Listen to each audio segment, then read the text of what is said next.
Happy Tuesday, everyone. Welcome back to the Sportsline Model Show. I'm your host, Mackenzie Brooks, and we do have a lot to get through today. A little bit of MLB playoffs, some college football, and a little bit of NFL with some updates and some injuries. So we're going to bring in John into the show. You went with my Phillies yesterday. Seemed like a good call. And before you even say anything, I have to let the people see one of the greatest videos probably made in Philadelphia fan history. We're talking about stoked, Steve. Hey, listen to this guy. Tell me how you're feeling here. You're screaming. I am stoked, baby. You're screaming like it's still the game going on. We're talking about the fightings here. The fightings.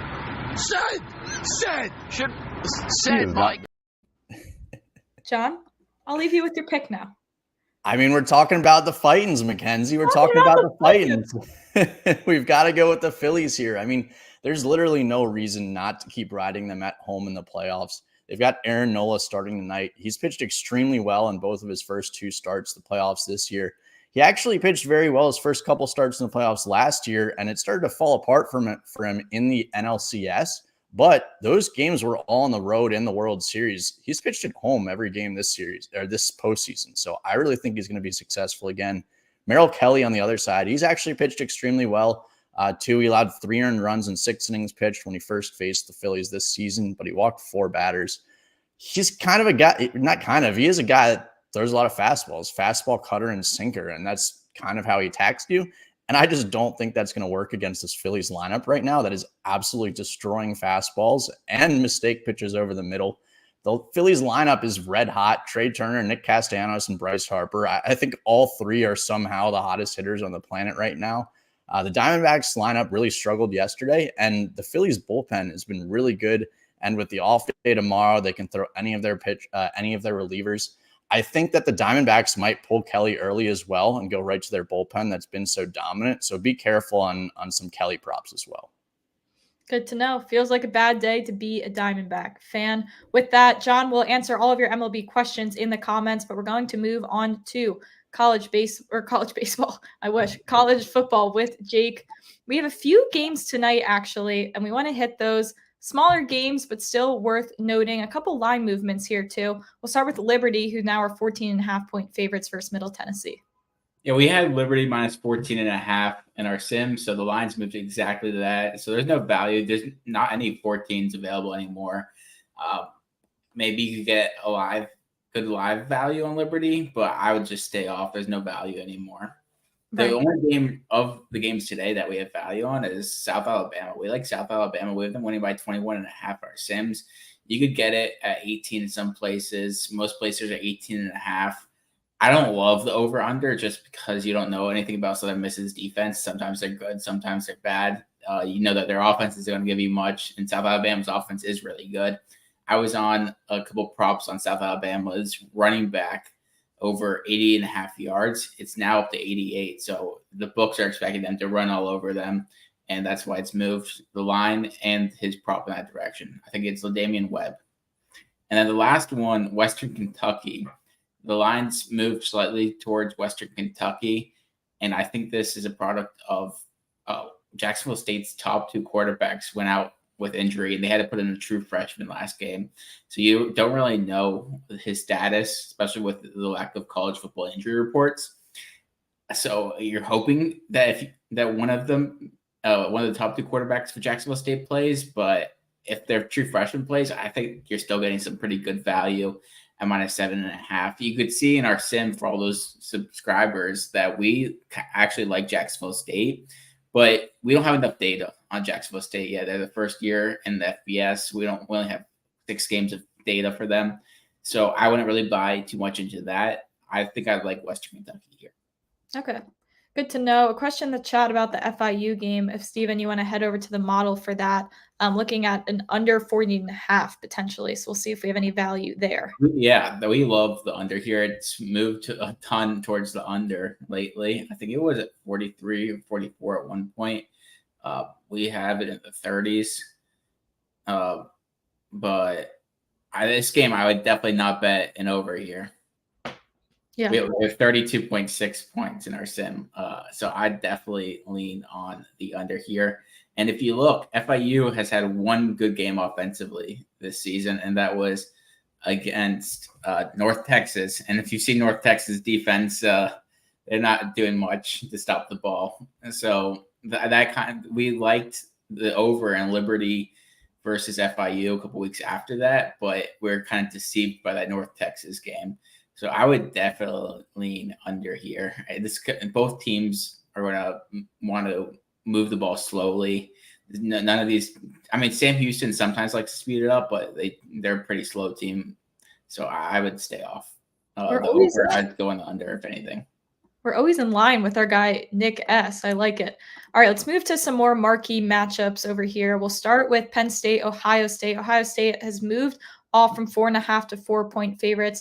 This over-under, interesting, went from 48 to 46.5, but the public was on the over, so we're thinking that there's a lot of smart money that was on that under, and now we're kind of getting back up to 47.5. Yeah, this is a good game to shop around. It looks like the public was 77% on the over, but the line was moving down, so you had some reverse line movement in this game. And when you look at it, Kyle McCord, his stats are good, but his stats were not that great against Notre Dame, but they've been good against bad teams. So I think the sharp money is on the under because Kyle McCord, he could be good, but he's not at the level of CJ Stroud or Justin Fields. So that's why I think the sharp money is on the under here. And I think that's the same reason why people are on Penn State here. So why the line's moving towards Penn State. What do you like here if you had to make a play? Not that you have to, but do you like the under still at 47.5? That's tough. I'd probably lean under here. I'd shop around and I get the highest price, 47.5. Mm-hmm. Nice note from Derek. Penn State versus Ohio State, first meeting all time when both teams are 6-0 or better. So definitely a better matchup than we've seen in the past. And I believe the past 3 matchups have gone over. So that might be another reason the public's loving those trends like that, which is fair and understandable. We'll move over to Texas at Alabama. Bama now an 8.5-point favorite, opened up as 9.5. This is another big shop around opportunity because as you can see, there's a +10 out there for Tennessee. We like Bama to win, but by just 7. So if you could get Tennessee at +10, I'd hop all over that. Alabama, they just don't seem like they can close games and get off the big leads in the games that they win. And then Texas A&M comes back. They almost allowed Arkansas to come back last week. And Tennessee moves the ball so quickly that I could see them making a little run if Alabama's not careful in this game. And we saw Tennessee beat them last year. Mm-hmm. Like that there. We'll move to another SEC game. Ole Miss, now 6.5-point favorites at Auburn. If you like Ole Miss, it seems like an act now. It seems like the steam is moving that way. Yeah, this is going to 7 in most places. I'm not sure if you can still get a 6.5, but if you can, I'd hop on that right now. Everyone and the public is on Ole Miss because Auburn's been so bad the last couple of weeks, and Ole Miss had a bye week. The problem is you don't know the rest versus rust. We talk about that a lot at MLB. It also applies to college football. Ole Miss has had an extra week to prepare, but they could also be a little rusty in this game. Mm-hmm. Another game where the public's all over is this Clemson-Miami game. Clemson now 3.5-point favorites. It seems like the public just really wants to fade this Miami team that's kind of looked like a disaster the past 2 weeks.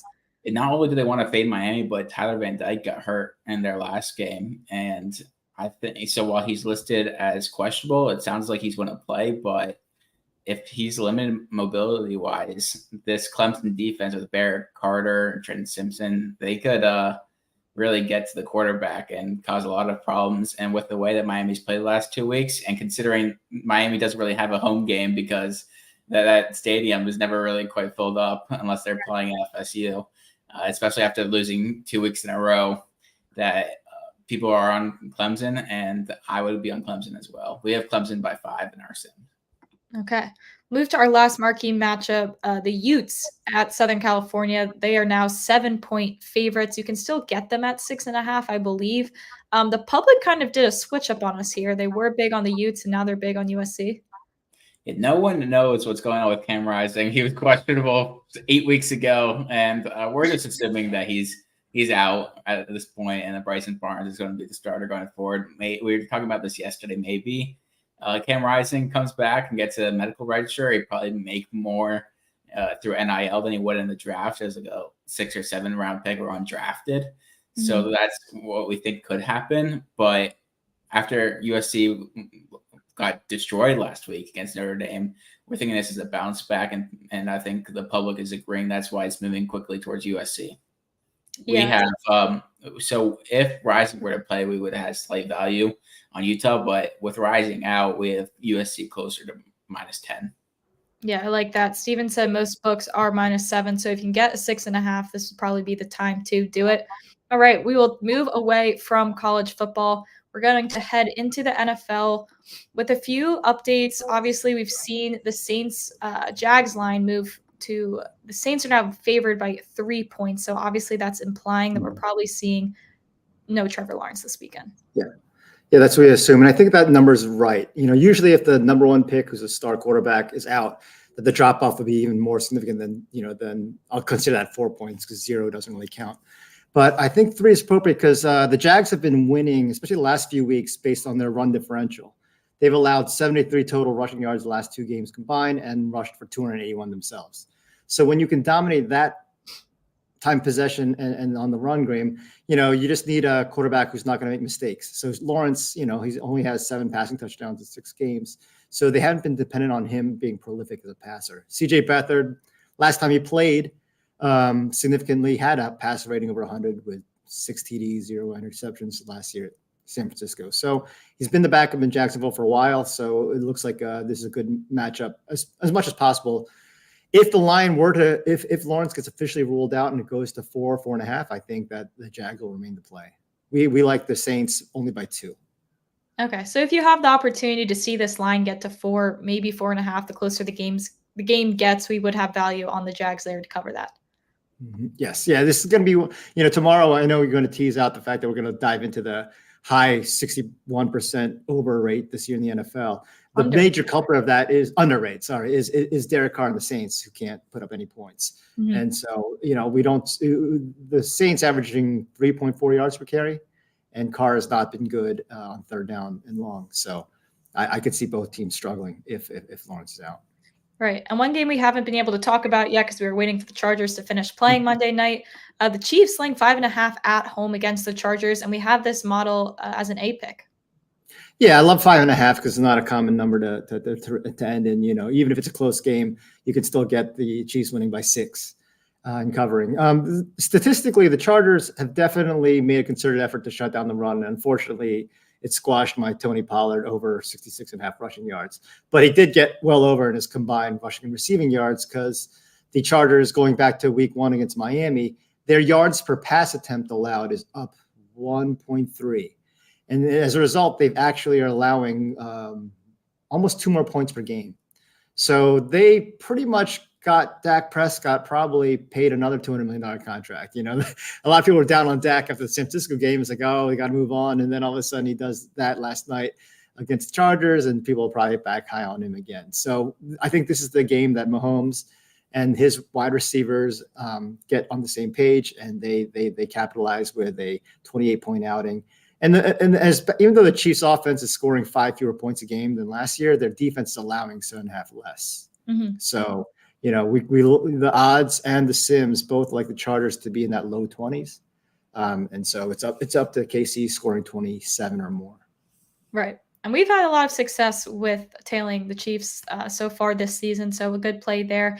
An A pick from us. Now, tomorrow we only have 1 baseball game. So, of course, we will hit that with John. But we do have plenty more NFL and college football stuff to go through. In the NFL, you're seeing that big under trend. We will let you know if the odds makers are adjusting to that yet, if it's something you should still be riding. College football, there are multiple injuries, quarterback injuries to keep an eye on. So also something to come back for tomorrow. But with that, good luck with your Tuesday bets tonight in college football or in baseball, whatever you're betting on. And we will see you guys tomorrow at 1 o'clock.